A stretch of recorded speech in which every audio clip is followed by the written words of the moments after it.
The 89th Texas Legislature just wrapped up, and border security was definitely a hot topic. With Texas being a border state and the Trump administration placing a lot of focus on the issue, immigration and border policy was a popular topic of discussion for legislators. I wanted to talk to someone who could help us cut through all the political noise and see what actually got done this session. That's why I've got Selene Rodriguez with me. She's the campaign director for the Secure and Sovereign Texas Initiative, and she's going to walk us through what she sees as the most important border and immigration policies that came out of this legislative session. Selene, thanks for joining me. Thank you for having me. So today I wanted to talk about a few bills with you that you definitely worked on this session, starting with SB 36. Now, this SB 36 establishes the Homeland Security Division in the Department of Public Safety to coordinate and strengthen the state's homeland and border security initiatives. Now, that language is pretty vague. So what do you think the new Homeland Security Division will actually do in practice? Yeah, so that's a great question. So the Texas Division of Homeland Security, first, is not a new idea. We started exploring this idea in late 2023. A few bills were filed, and since then, it's been an effort to figure out what is the best way to go about a structure like this. One thing is certain: Texas needs a permanent, robust, comprehensive Homeland Security framework. And that is what we've started to achieve with Senate Bill 36 by Senator Tan Parker and Representative Cole Hefner. What this does is it puts under the Texas Department of Public Safety. They have things like the Texas Rangers, the Texas Highway Patrol, and now they have the Division of Homeland Security. And it's supposed to centralize all of the many things that our law enforcement has going on right now. Border security is a huge part of that framework. Obviously, that's one of the biggest needs that Texas has. We have over 1,200 miles of shared border with Mexico, and we probably have the most threats, not just emanating from our border, but in every single community. Because of that, we have so many different agencies, local, state, and federal, operating here in the state. That creates a lot of silos in intelligence, in operations, in planning and coordination. The goal of this bill is to kind of bring all of that planning in and make one centralized location where everything is coming out of. We've tried things like this a lot in the past, but now hopefully with the type of framework that this bill lays out, we can be more successful in doing so. Especially going forward, we never know what could happen on our border again. So it's encouraging to see that this was a priority for the legislature, and I'm looking forward to see how DPS actually implements it. Okay, that makes sense to me. It's a way to centralize and organize all those different operations by all the different groups. But that also kind of sounds like a lot of things that the federal Department of Homeland Security might do. So why do we need one in Texas? Also a great question. So the Department of Homeland Security, while well-intentioned right now, is very much disorganized. They've got so many different missions going on, the most notable being the mass deportation effort, right?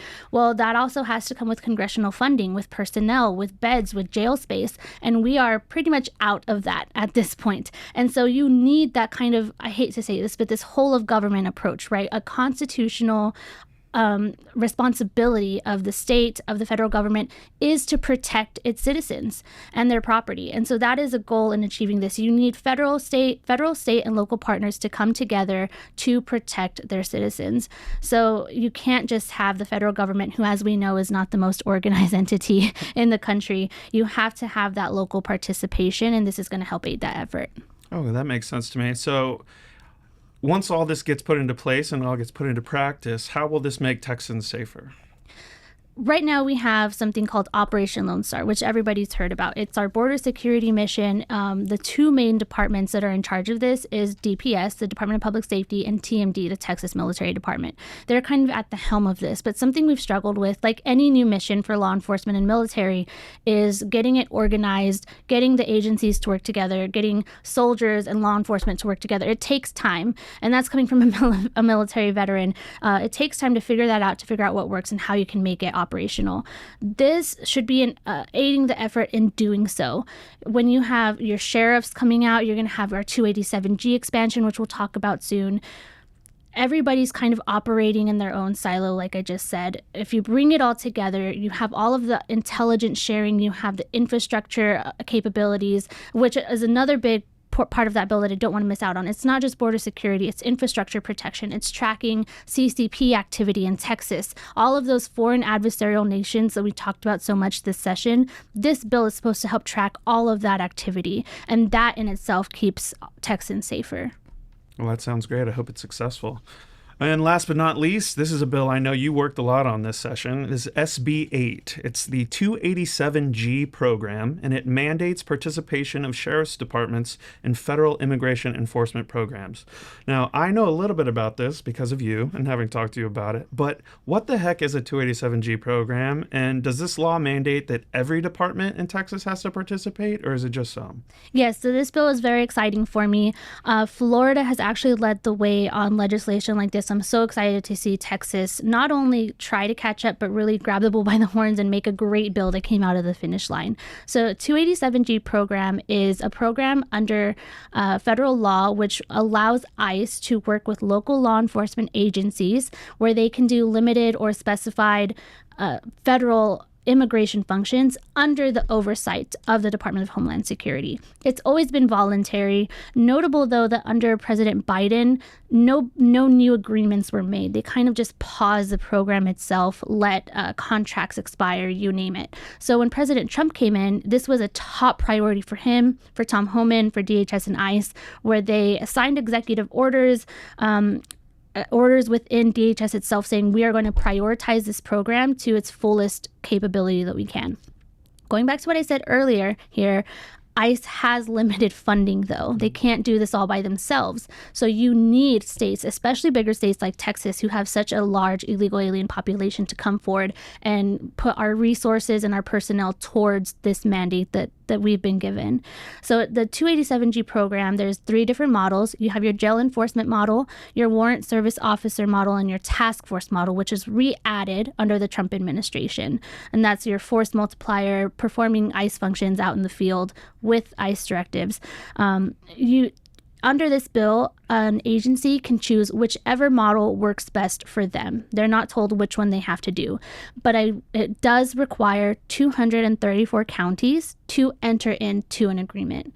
And that is any county that owns or operates a jail or contracts with a private vendor to own or operate a jail. So that you get your 234 counties from there, which is great because when we started this bill, it was only going to apply to about 43 counties in Texas. So a great way that we were able to get that past the finish line. Okay, well, correct me if I'm wrong then. So if I'm hearing you, it sounds like it's a program to allow local police departments to work with ICE to streamline the deportation process. Am I getting that right? Yeah, in a nutshell. And you said police departments. Touch on that for a second here. In Texas, we have about 107 as of today. That's going to change active agreements, but most of those are county sheriff's departments. We only have 3 municipalities as of today.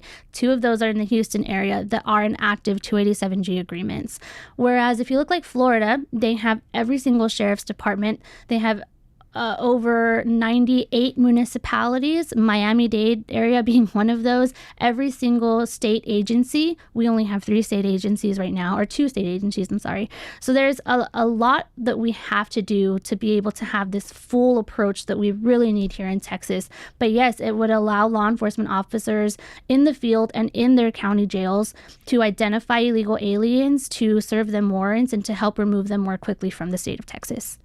So this all seems like something that Texas sheriff's departments and policemen all over the state would be jumping at the bit for. Why are we having to mandate this participation, and why aren't more joining in on it? Oh, welcome to my struggle. I don't understand why you have to compel a law enforcement officer to keep their community safe. There is nothing about 287G that is unlawful or that would go against everyday tasks and functions of keeping your community safe, which is your whole job as a law enforcement officer.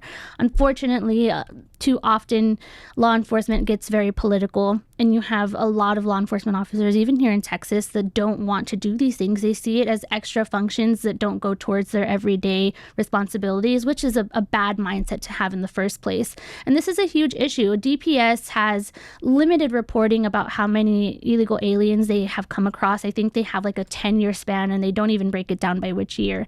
But basically over 11,000 illegal aliens have been stopped or arrested and let back on the streets, and now we have to go find them again. If you identify an illegal alien who is not lawfully present in the United States, it is your duty to report that to the Department of Homeland Security so that they can be removed. As is the law. It's plain and simple. Any law enforcement officer that doesn't want to do that should not be a law enforcement officer.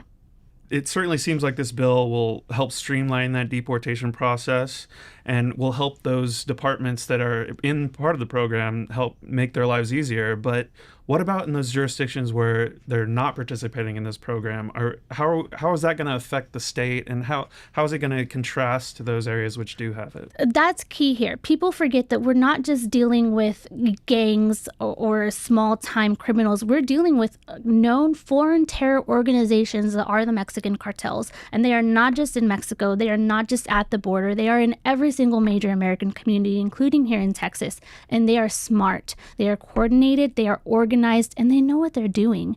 They know very well which jurisdictions in Texas employ methods like 287G and which ones don't. They specifically and purposefully create routes for drug trafficking, human smuggling, you name it, that they would not have to go through these types of places.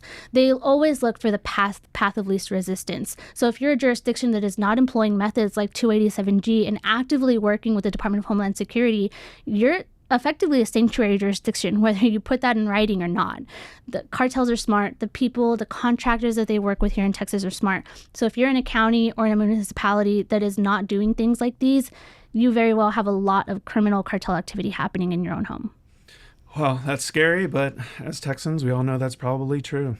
Well, thank you, Selene, for coming in today. I really appreciate you taking the time to come and educate us on these important bills, and we'll see you again next session. Thank you.